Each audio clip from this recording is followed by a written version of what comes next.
दोस्तों, जंगल की खामोशी जब अचानक टूटती है और दूर कहीं से एक लंबी आवाज गूंजती है, तो समझ जाइए वह डर नहीं है, वह भेड़िए की मौजूदगी है। भेड़िया एक ऐसा जीव जिसे लोग अक्सर गलत समझ लेते हैं। उसे खूंखार कहा जाता है, खतरनाक माना जाता है, लेकिन सच्चाई इससे कहीं ज्यादा गहरी है। भेड़िए का जन्म घने जंगलों या पहाड़ी गुफाओं में होता है। एक माँ भेड़िया आमतौर पर 4 से 6 बच्चों को जन्म देती है। जन्म के समय भेड़िए के बच्चे आंखें बंद किए होते हैं, कमजोर होते हैं और पूरी तरह अपनी मां पर निर्भर रहते हैं। जिंदगी की शुरुआत हर किसी के लिए नाजुक होती है, चाहे वह इंसान हो या भेड़िया।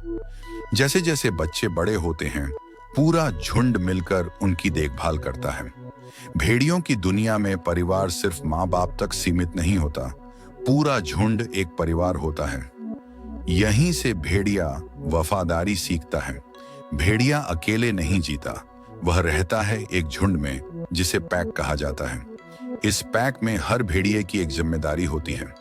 कोई बच्चों की सुरक्षा करता है, कोई इलाके पर नजर रखता है, तो कोई शिकार में मदद करता है। यहाँ कोई बेकार नहीं होता, हर कोई जरूरी होता है। भेड़ियों का शिकार सिर्फ ताकत से नहीं, समझदारी से होता है। वे आमतौर पर हिरण, एल्क, खरगोश और छोटे जानवरों का शिकार करते हैं। झुंड मिलकर कमजोर या बीमार शिकार को चुनता है ताकि ऊर्जा की बर्बादी न हो। यह हमें सिखाता है कि समझदारी से लिया गया फैसला हमेशा लंबी दौड़ जीतता है। विज्ञान के अनुसार जंगल में रहने वाले भेड़ियों की उम्र औसतन 6 से 8 साल होती है, लेकिन सुरक्षित वातावरण में वे 12 से 15 साल तक जी सकते हैं। भेड़िए का शरीर लंबी दूरी तक दौड़ने के लिए बना होता है। मजबूत दिल, तेज फेफड़े और संतुलित दिमाग उसे कठिन हालात में भी शांत बनाए रखते हैं। अब बात करते हैं उस चीज की जिसे सबसे ज्यादा गलत समझा गया है, अल्फा भेड़िया। अल्फा वह नहीं होता जो सबसे ज्यादा डर फैलाए। अल्फा वह होता है जो सबसे ज्यादा जिम्मेदारी उठाए, जो कमजोर के साथ चले और झुंड को कभी टूटने न दे। अगर कभी आप किसी भेड़िए को अकेले चलते देखें, तो जरूरी नहीं कि वह हार चुका हो। कई बार अकेलापन खुद को पहचानने का रास्ता होता है।